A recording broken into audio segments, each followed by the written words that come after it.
The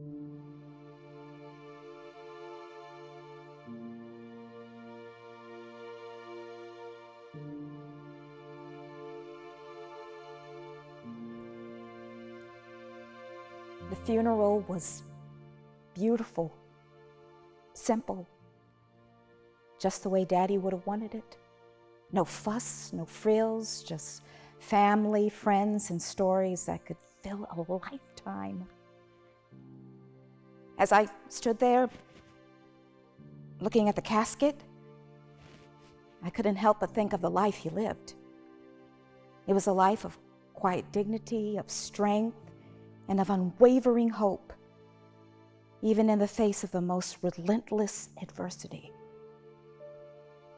Daddy grew up in a different time, a time when the color of your skin defined every aspect of your life.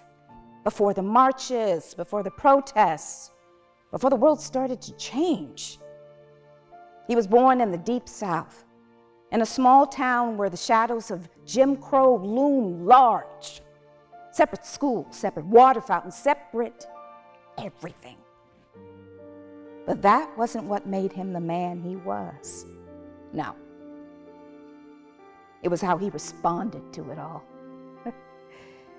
He used to tell me stories about when he was a boy, how he would walk miles to the colored school, passing by the white school with all its shiny new books and well-kept playgrounds. He never had much, but he never complained. He'd say, any minute, Daddy wasn't better. He wasn't angry.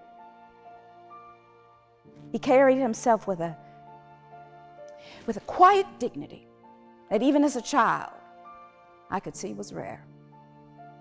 He knew the world wasn't fair, but he also knew that anger wouldn't change it, so he worked.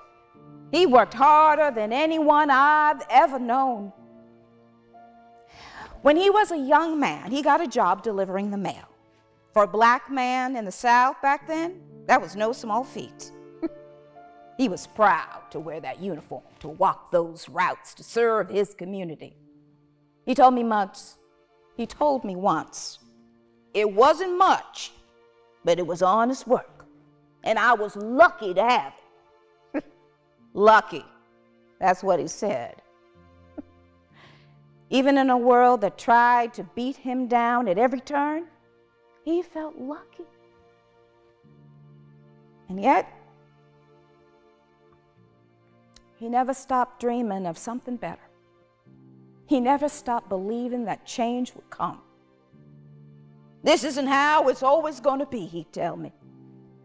One day, people will see that we're all the same. One day, things will be better. He was right. Things did get better, slowly, painfully, but they did. And I know that's why I became who I am, a civil rights attorney, a voice for those who can't speak for themselves, working for the NAACP, fighting for justice, for equality, for the rights that my father never had. But you know, as much as I fight, as much as I push for change, I always carry Daddy's words with me. Don't let the world make you bitter.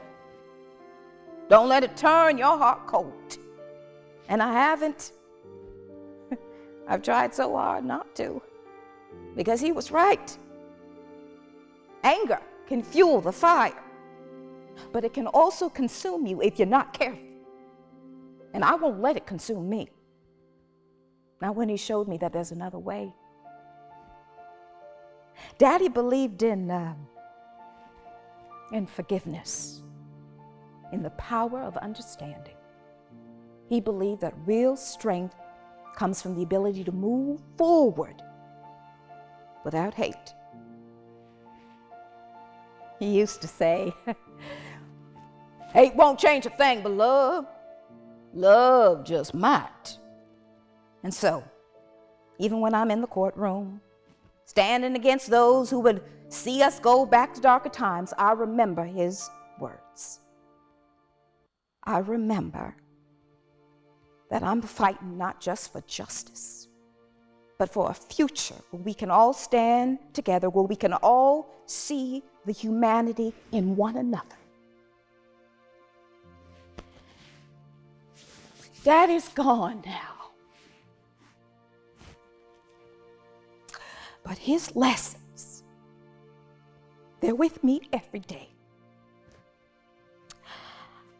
I see his face in the people I fight for,